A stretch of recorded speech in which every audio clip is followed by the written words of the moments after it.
सभी को मेरा नमस्कार। जैसा कि पता है आप लोगों को कि अनलॉक 1 शुरू हो गया है आज से, और उस संबंध में जो मिनिस्ट्री ऑफ होम अफेयर्स और जो गवर्नमेंट ऑफ हिमाचल प्रदेश के दिशा निर्देश आए हैं उस अनुरूप कुछ बदलाव किया गया है, जिसमें जो हमारा कर्फ्यू आवर्स है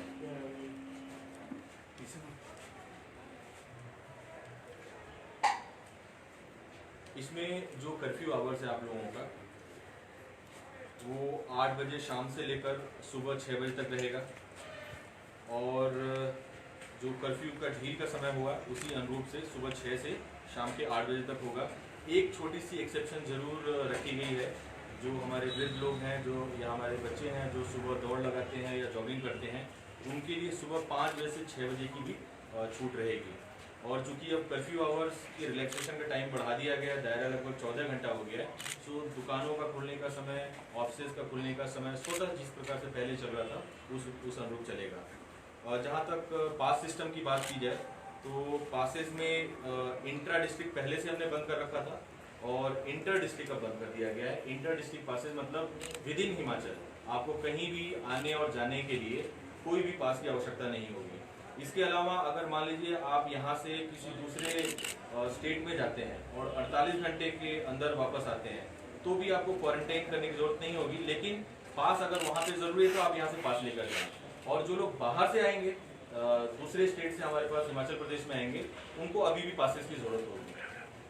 साथ ही साथ जो हमारे ऑफिस हैं वो खोल दिए गए हैं, अब 100% अटेंडेंस के साथ हमारे ऑफिस चलेंगे। बसेस के बारे में गवर्नमेंट ऑफ हिमाचल प्रदेश के माध्यम से नोटिफिकेशन जारी कर दिया गया है।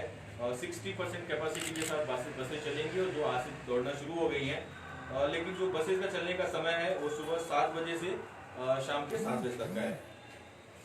इसके अलावा जो बहुत सारा कन्फ्यूजन था लोगों को, और बहुत सारे लोग हमारे पास भी फोन्स कर रहे थे कि जो शादियां हैं, फ्यूनरल्स हैं, उसमें क्या अटेंडेंस रह सकती है। तो इसमें आपको मैं बताना चाहता हूँ कि मैरिजेस में 50, अधिकतम 50 और फ्यूनरल्स में अधिकतम 20 इसकी लिमिट द्वारा रखी गई है।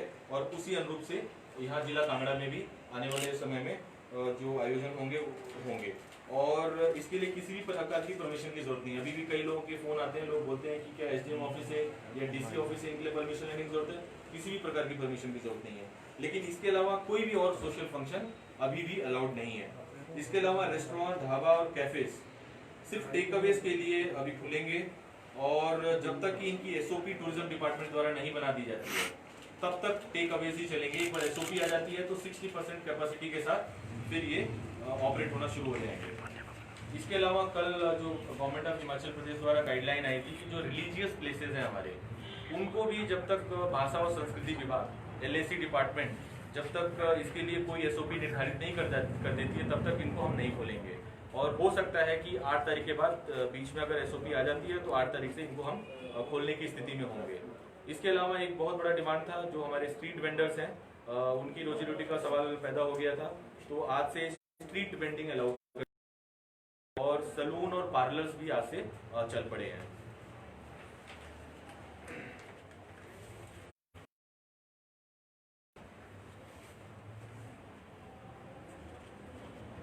जो केसेस की स्थिति है जिला कांगड़ा में, इस वक्त टोटल 87 केसेस अभी तक हो चुके हैं, जैसे 54 एक्टिव हैं और 32 हैं जो रिकवर्ड हो चुके हैं और अपने घर डेथ हुई है।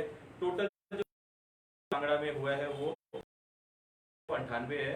तो टेस्ट करने की स्थिति के हिसाब से देखा जाए तो काफ़ी अच्छा जिला कांगड़ा में लोगों का टेस्ट किया जा रहा है। हम कोशिश कर रहे हैं खास करके जो लोग बाहर से आ रहे हैं, रेड जोन से खास करके जो लोग आए हैं, उनका मैक्सिमम टेस्ट किया जा सके। आज भी लगभग 400 सैंपल हमारे लगे हुए हैं। जहाँ तक होम क्वारंटीन की बात है, 53,320 लोगों ने अपना होम क्वारंटीन पूरा किया है। 53,320। 68 लोग अभी भी होम क्वारंटीन में हैं। इंस्टीट्यूशनल क्वारंटीन में इस वक्त हमारे पास 785 लोग हैं, जिसमें से होटल्स में जो लोग हैं जो प्राइवेट पेड क्वारंटीन में, वो लगभग 115 लोग हैं। क्वारंटीन की जो एसओपी है वो अभी मैं थोड़ी देर में आपके साथ शेयर करूंगा। जो टोटल माइग्रेशन जिला से बाहर की तरफ हुआ है वो 19,711 हुआ है। क्वारंटीन की स्थिति से जो नई गाइडलाइन आज से फॉलो की जाएगी, जहां हम पहले 28 दिन की क्वारंटीन के लिए हम लोगों को बाध्य कर रहे थे, अब 14 दिन के लिए बाध्य किया जाएगा। लेकिन क्या कैटेगरीज में क्वारंटीन किया जाएगा, क्या नहीं किया जाएगा, उसके बारे में मैं थोड़ा सा आप लोगों से इन्फॉर्मेशन शेयर करना चाहता हूँ। विद इन डिस्ट्रिक्ट कोई क्वारंटीन की ज़रूरत नहीं है, कोई भी मूवमेंट की, जैसा कि स्वतः है। और दूसरे ज़िले से जो लोग हमारे पास आ रहे हैं विद इन हिमाचल, उनको भी कोई क्वारंटीन करने की ज़रूरत नहीं है। और जो डेली वीकेंड कम्यूट करते हैं, फॉर हो सकता है कि हमारे यहाँ से लोग पठानकोट जाते हैं काम करने के लिए, हमारे यहाँ से होशियारपुर या वहाँ के लोग हमारे पास काम करने के लिए, ऐसे लोगों को क्वारंटीन करने के लिए। और कोई अगर जिला कांगड़ा से किसी दूसरे अन्य राज्य 48 घंटे के अंदर अगर वापस आता है तो उसको भी क्वारंटीन हम नहीं करेंगे। लेकिन 48 घंटे से ऊपर अगर ये पीरियड होगा तो उसको फिर किया जाएगा। जितने भी लोग हमारे कांगड़ा में दूसरे स्टेट से, चाहे रेलवे के माध्यम से, रोड के माध्यम से, एयर के माध्यम से क्वारंटीन किया जाएगा। इसके लिए अगर कोई लोग पिछले 3 दिनों में कोविड का टेस्ट करा के आए हैं तो उनको आइसोलेशन में घर में रखा जाएगा, लेकिन बाकी सब लोगों को टेस्ट किया जाएगा जैसा कि। और हमारी कोशिश है एक आने वाली है नंबर ऑफ सिटीज कि जहां से लोग आएंगे उनको मैंडेटरली हम इंस्टीट्यूशनल क्वारंटीन करेंगे। और इसके अलावा जो लोग आएंगे, उन सिटीज के अलावा जो लोग आएंगे उनको हम होम क्वारंटीन करेंगे 14 दिनों के लिए। ये जो शाम तक जैसी गवर्नमेंट के होती है आपके साथ शेयर किया जाएगा। लेकिन प्राय ये वही सिटीज होंगी जो नंबर ऑफ केसेज हैं जो बहुत ज़्यादा हैं। फॉर एग्जांपल हमारा या चंडीगढ़ हो सकता है, दिल्ली हो सकता है, गुड़गांव हो सकता है, मुंबई हो सकता है, अहमदाबाद हो सकता है। जो बड़ी सिटीज़ हैं जहाँ पे केसेस बहुत ज़्यादा हैं, उन्हीं लोगों को इंस्टीट्यूशनल क्वारंटीन किया जाएगा, बाकी लोगों को होम क्वारंटीन के लिए भेजा जाएगा। एक छोटा सा बदलाव रहेगा, जो रेल से लोग प्लेन से लोग आ रहे हैं, जो तो लोग अमृतसर में आ रहे हैं, गग्गल में आ रहे हैं, चंडीगढ़ में, वो डायरेक्टली हमारे पास है। लेकिन इंडिया की गाइडलाइन के अनुसार उनको 7 दिन वहीं पे पेड क्वारंटीन में रखा जा रहा है। 7 दिन के बाद जब वो हमारे पास आएंगे तो उनका कोशिश किया जाएगा कि पहले 2 दिनों के अंदर टेस्ट किया जाए। अगर वो नेगेटिव है तो उनको घर भेज दिया जाएगा, अगर पॉजिटिव है तो उनको फिर हमारे जो कोविड केयर सेंटर्स हैं उसमें रखा जाएगा। आज भी अभी जो लोग आने वाले समय में होम क्वारंटीन में रखे जाएंगे और अगर वो इंस्टीट्यूशनल होम क्वारंटीन को वायलेट करते हैं तो उनको 14 दिन के लिए इंस्टीट्यूशनल क्वारंटीन में रखा जाएगा, जो पहले 28 दिन था।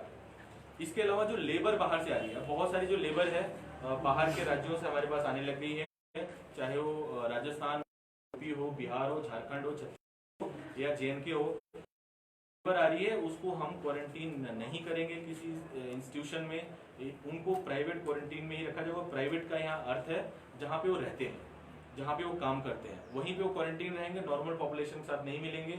लेकिन इकोनॉमी को गति देने के लिए अति आवश्यक है कि वो जैसे ही हमारे पास आते हैं उनसे हम काम लेना शुरू कर सकें। इसके अलावा जो भी एसेंशियल सर्विसेज में इन्वॉल्व हैं, उनको, उनके पास अगर सब्सटेंटिव रीज़न है, अगर वो नौकरी वापस ज्वाइन करने के लिए आ रहे हैं या अदरवाइज भी आ रहे हैं, तो वो SDM के ऊपर निर्भर करेगा कि उनको इंस्टीट्यूशनल क्वारंटीन करना है या होम क्वारंटीन करना है या उनको नहीं क्वारंटीन करना है।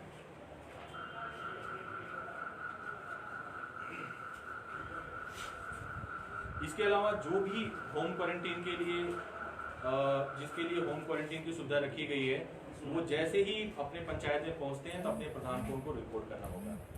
प्रधान फिर उसको मॉनिटर करेंगे और जो इन्फॉर्मेशन है SDM के माध्यम से हमारे पास दिया जाएगा। क्योंकि अब बहुत सारे माध्यम से लोग आने लग जाएंगे, हमारे बॉर्डर्स मोर और लेस खुल चुके हैं, तो उस स्थिति में बहुत ज़रूरी है कि जो लोग भी होम क्वारंटीन के लिए जा रहे हैं अपने प्रधान को जाते ही सूचित करें। वैसे ही शहरों में जो लोग आएंगे वो अपने वार्ड मेंबर्स को सूचित करें, उनकी इन्फॉर्मेशन हमारे पास ली जाए और वो मॉनिटरिंग करेंगे, वो सर्विलेंस वर्कर का काम करेंगे। और इसके अलावा जो हमारे शहरों में लोग आ रहे हैं, SDMs अपने स्तर पर निर्धारित करेंगे कि कौन जो है वो सर्विलेंस करेगा। साथ ही मैं आप लोगों के माध्यम से लोगों तक पहुंचना चाहता हूं और लोगों से ये अपील करना चाहता हूं कि जितने भी लोग बाहर से आ रहे हैं, चाहे होम क्वारंटीन में, जो इंस्टीट्यूशनल क्वारंटीन में उनका तो हम ध्यान रखेंगे, जो होम क्वारंटीन में खास करके बाहर से आए हुए हैं, अगर उनको फ्लू लाइक सिम्टम्स होते हैं तो टोटल 20 हमारे पास हॉस्पिटल्स हैं जहां पर फ्लू क्लिनिक्स, फीवर क्लिनिक्स हमने बनाए हैं, वहीं पर जाके रिपोर्ट करें। और किसी भी हॉस्पिटल में और किसी भी डॉक्टर को डायरेक्टली अप्रोच करने की जरूरत नहीं है। इसमें बैजनाथ, पालमपुर, भवारनाथ, थुरल, नगरोटा बगुआ, कांगड़ा, शाहपुर, देहरा, ज्वालामुखी, गंगत, डाडा सिबा, इंदौरा, नूरपुर, ज्वाली, सिविल हॉस्पिटल्स हैं, यहाँ पे फ्लू क्लिनिक्स बनाए गए हैं, साथ ही जोनल हॉस्पिटल टीएमसी टांडा में बनाया गया है। तो इन 20 जगहों पे ऐसे लोगों के लिए सुविधा है, काइंडली वहीं पे जाके रिपोर्ट करें। इसके अलावा एक और सुविधा जिला प्रशासन के माध्यम से लोगों को दी गई है, endcovidkangra.com। जाना चाहते हैं अपने बारे में, जिला प्रशासन को बताते हैं और जिला प्रशासन को लगता है कि हेल्थ डिपार्टमेंट के माध्यम से आपका टेस्ट होना चाहिए, तो इस वेबसाइट पे जाकर आपके जो भी लक्षण है, आपके जो एड्रेस है वो भरकर भेज दें। हम 24 घंटे के अंदर आपको कांटेक्ट करेंगे और कोशिश करेंगे, अगर आपकी कोई ट्रेवल हिस्ट्री है और हमें लगता है कि आपको टेस्ट कराने की जरूरत है, हमको टेस्ट भी कराएंगे। इसके अलावा जिला कांगड़ा में एक मनरेगा समग्र नाम से एक सुविधा हमने लोगों के लिए, जो लोग जॉब लॉस की वजह से या स्ट्रैंडेड लोग थे जो वापस हमारे गांव में लौटे हैं, उनको किस प्रकार से उनकी रोजी रोटी और जो जॉब लॉस हुआ है उसे बचाने के लिए किस प्रकार के प्रबंध किए गए, उसके बारे में थोड़ी सूचना मैं आपके माध्यम से लोगों तक देना चाहता हूँ। आपको पता होगा मनरेगा में कोई भी काम करने के लिए शेल्फ में काम की आवश्यकता होती है, तो शेल्फ में काम होना चाहिए। और शेल्फ में काम डालने के लिए पहले वो ग्राम सभा से पास होता था, फिर वो आपके पंचायत समिति से पास होता था, जिला परिषद से पास होता था, उसके बाद डिप्टी कमिश्नर की मोहर लगने के बाद उस काम को हम शुरू कर सकते थे। लेकिन अब आरटी डिपार्टमेंट ने जिस प्रकार से डिसाइड किया है इसके बाद मनरेगा के बारे में, कोई भी काम आप अनुमति डायरेक्टली आप शुरू कर सकते हैं। उसमें शेल्फ में होने की, उस कार्य को शेल्फ में होने की जरूरत नहीं है। बाद में एक्सपोज फैक्टो इसके बारे में जो भी परमिशन देने की जरूरत है जिला प्रशासन देगा। और ऐसे हमने कोशिश की है कि ऐसे 17 मेजर कर रहे हैं कि लोगों की आय बढ़ाई जा सके। ऐसे 17 मेजर वर्क्स हैं जो किसानी, बागवानी, पशुपालन, मछली पालन, इसमें जो इंडिविजुअल वर्क्स हैं उन कार्यों को शुरू किया गया है। और हमने टारगेट दिया है कि हर पंचायत में लगभग 30 work at any point of time शुरू किए जा सकें। और अगर इससे संबंधित किसी को भी कोई कंप्लेंट होती है तो 1100 जो हमारा हेल्पलाइन नंबर है उस पर कंप्लेंट कर सकता है कि किसी को अगर कार्य नहीं मिला तो यहाँ पे कंप्लेंट कर सकता है। और इसके लिए अभी तक जो हमने शुरुआत की है, इस महीने में लगभग 1 लाख मैंडेज हमने लोगों को प्रोवाइड किया है। और इसमें 2.71 करोड़ के वेजेस अभी तक हमने लोगों को दिए हैं और लगभग 10,000 जो फैमिलीज हैं इसका बेनिफिट अभी तक उठा चुकी हैं। तो ये तो हमारी तरफ से था, जिला प्रशासन की तरफ से। अगर आपके कोई प्रश्न हो तो आप पूछ सकते हैं। सर, आवाजाही का जिस तरह से है कि डिस्ट्रिक्ट से बाहर अगर जाता है तो उसमें कहा गया कि पास लेने की वापसी के लिए, पास लेने की आवश्यकता भी जबकि सरकार के लिए 48 घंटे के अंदर आता है। बिल्कुल, अगर कैसे पता चलेगा कि आप 48 घंटे के अंदर गए हैं और वापस आ रहे हैं, उसके लिए पास लेना अति आवश्यक है। एग्जीक्यूशन आज से ही है। जो शॉप्स का खुलने का समय है आज सुबह 6 बजे से 8 बजे आज से ही चल रहा है, क्योंकि इसके बारे में जो नोटिफिकेशन हुई थी गवर्नमेंट से ऑलरेडी हो चुकी है। और कोई प्रश्न? सर, इसके अलावा मंदिर जिस तरह कहा गया कि 8 तारीख को खुलेंगे या जो विभाग द्वारा रिपोर्ट आएगी उसके बाद? जैसा कि आपको पता है कि एमएचए की गाइडलाइंस में है कि रिलीजियस प्लेसेस को 8 तारीख के बाद खोलने की बात कही गई है। लेकिन इसके लिए जब तक प्रॉपर गाइडलाइन नहीं आ जाती, जब तक हमारी एसओपीज नहीं बन जाती कि मंदिरों में किस प्रकार से लोग आएंगे, किस प्रकार से पूजा पद्धति के लिए जो भी है, जो भी इंतजाम है वो नहीं पूरे किए जा सकते, तब तक अभी मंदिर नहीं खोलेंगे। और इसके लिए department of language, art and culture उनसे एसओपीज अगले 1 हफ्ते के अंदर हमको प्राप्त हो जाएगी, उसके उपरांत हम खोल देंगे। जैसा कि आपको पता है कि पहले भी सलून्स और जो बार्बर शॉप्स थे उनकी खोलने की बात, प्रॉपर एसओपी के बाद आज से लगभग 1600 के आसपास बार्बर शॉप्स खुल चुकी हैं ट्रेनिंग देने के बाद। तो उसी अनुरूप हमारे जो टेम्पल्स हैं, जो मेजर टेम्पल्स हमारे शक्तिपीठ हैं, वहाँ पे भीड़ क्योंकि ज़्यादा होता है। और अगर आपको पता हो तो लगभग 80% जो लोग हैं वो स्टेट से बाहर से आते हैं। तो ऐसी स्थिति में किस प्रकार की गाइडलाइन होगी और किस प्रकार के एसओपीज होंगे, उसके अनुरूप ही हम खोलेंगे और इसके लिए भी आप इंतजार करने की जरूरत है। सोशल डिस्टेंसिंग कितना महत्वपूर्ण रहेगा? देखिए, मैं बार बार इस बात पे फोकस कर रहा हूँ, आपके माध्यम से भी, अदरवाइज भी मैं लोगों के तक पहुँचने की कोशिश कर रहा हूँ। बार बार हम लोग 3 बातों पर फोकस रख रहे हैं। एक तो आप ये बात तय कर लें कि अब कोरोना के साथ हमें जीवन आगे बढ़ाना होगा। और जिस प्रकार से आज अनलॉक 1 शुरू हो रहा है, इसमें आप देख रहे हैं कि जो सामान्य जीवन है उसके तरफ हम अग्रसर हो रहे हैं।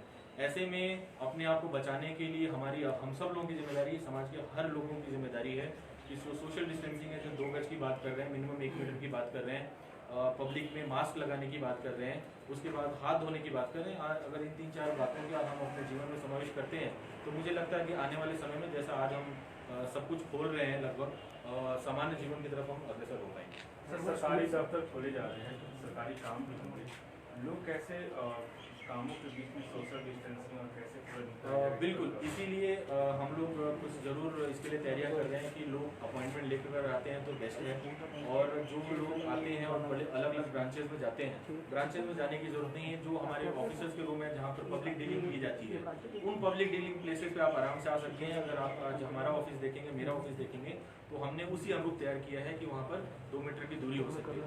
मैं लोगों से भी अपील करना चाहता हूँ कि जब तक अति आवश्यक कार्य ना हो तभी ऑफिस को अवॉइड करें। अगर आवश्यक कार्य है तो जरूर ऑफिस में आएँ, लोग बैठेंगे, लोगों का काम होगा। और अगर फ़ोन कॉल के माध्यम से, व्हाट्सएप के माध्यम से अगर आपकी सूचना हमारे तक आ जाती है, किसी की कोई फाइल की पेंडेंसी है या कोई अन्य ग्रीवांस है, कंप्लेंट्स है, जैसे 1100 की सुविधा ऑलरेडी है, 1100 के माध्यम से भी लोग अपने कंप्लेंट्स अब दर्ज करना शुरू कर सकते हैं। और हम कोशिश करेंगे कि 1100 के ऊपर जितनी भी हमारी कंप्लेंट्स आए उसको एंड टू एंड अब उसको फॉलो किया जाए, ताकि उसमें जो हमारे ग्रीवेंसेज हैं मैक्सिमम हम उनको कवर कर सकें और लोगों को हमारे ऑफिस में आने की जरूरत ना पड़े। तो कोशिश कर रहे हैं कि कितना टेक्नोलॉजिकल इंटरवेंशन हम कर सकते हैं जिससे कि जो फुटफॉल है हमारे ऑफिस का कम हो जाए। लेकिन जो लोग भी आते हैं ऑफिस में, आप कोशिश करें कि जो कंसर्न ऑफिसर्स हैं उन्हीं से मिलें, क्योंकि उनके ऑफिस में हमने ऑलरेडी प्रबंध कर दिया है। ब्रांचेज में चूंकि हमारे पास बहुत छोटी छोटी जगहों में बहुत सारे लोग बैठे होते हैं, वहाँ पे सोशल डिस्टेंसिंग वायलेट हो सकता है। तो ऐसे में ब्रांचेज में न जाएं और जो भी संबंधित अधिकारी हैं उनके समक्ष अपना मसला, जो भी मामला है वो प्रस्तुत करें। कोशिश करेंगे कि सबका निवारण किया जाए। सर, कोरोना केस की दर जो है वो बढ़ रही है, तो उसके लिए क्या? देखिए, जो नंबर्स बढ़े हैं आपको पता होना चाहिए, ये सारे के सारे इंपोर्टेड केसेस रहे हैं। बाहर से जो लोग आए हैं, 5 मई तक लगभग हमारे 5 केसेस थे, लगभग टोटल कंट्रोल में था। और जो लोग बाहर से आए हैं वो संक्रमण लेकर आए हैं, लेकिन हमने पूरी कोशिश की है कि उनको इंस्टीट्यूशनली हमने क्वारंटीन रखा, उनको नॉर्मल पॉपुलेशन के साथ मिंगल होने नहीं दिया। और इस वजह से जो नॉर्मल पॉपुलेशन है उसमें इसमें कोई भी खतरा नहीं है। जो भी लोग पिछले कल भी 7-8 लोग पॉजिटिव आए थे वो सारे के सारे हमारे इंस्टीट्यूशनल क्वारंटीन से थे। आने वाले समय में भी जो इंस्टीट्यूशनल क्वारंटीन है इसको हम आगे बढ़ा रहे हैं, और जिनको होम क्वारंटीन में भेजना है उनको भी हम ढंग से मॉनिटर करने जा रहे हैं। तो किसी भी प्रकार का कोई भ्रम, किसी भी प्रकार का कोई पैनिक जिसमें होने की जरूरत नहीं है। रजिस्ट्री संबंधी 2 दिनों का समय दिया गया था लोगों को। अब चूंकि 100% ऑफिस खोल दिए गए हैं, अब रोजाना होगा।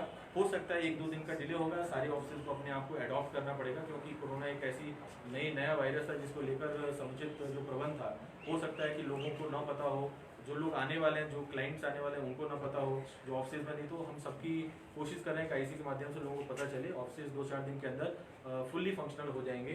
और जो रजिस्ट्रियों की बात आप कर रहे हैं, ऑलमोस्ट अब जो 6 दिन हमारा जो ऑफिस खुलता है और सेकेंड सैटरडे के अलावा, तो फंक्शनल रहेगा और रजिस्ट्रियाँ नॉर्मल होगी। क्योंकि ऐसे भी कुछ केस सामने आए हैं जो ठीक होने के बाद फिर से पॉजिटिव हुए हैं, तो क्या उनकी भी रैंडम? देखिए, उसके लिए ऑलरेडी हमारा हेल्थ डिपार्टमेंट काम कर रहा है। हम जो ऐसे ये 1-2 अपवाद जरूर हुए हैं और ऐसे मामले जरूर सामने आए हैं, दूसरे देशों में भी हुए हैं और हमारे देश में भी हुए हैं।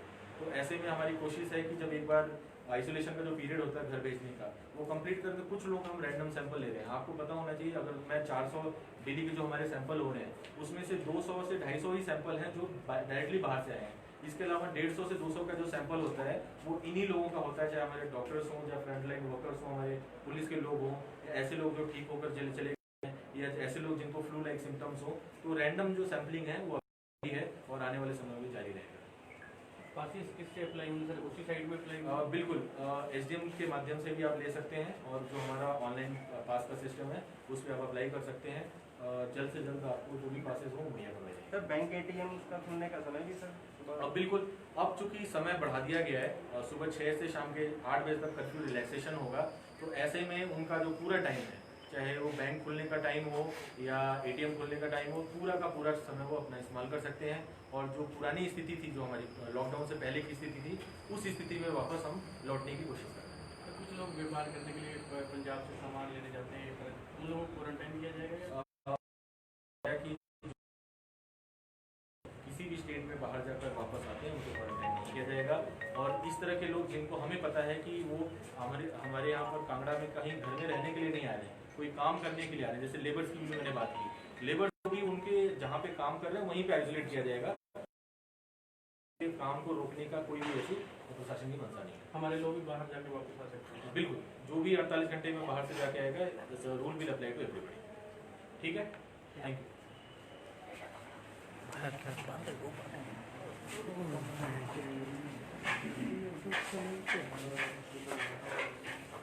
अच्छा, बंद कर लें।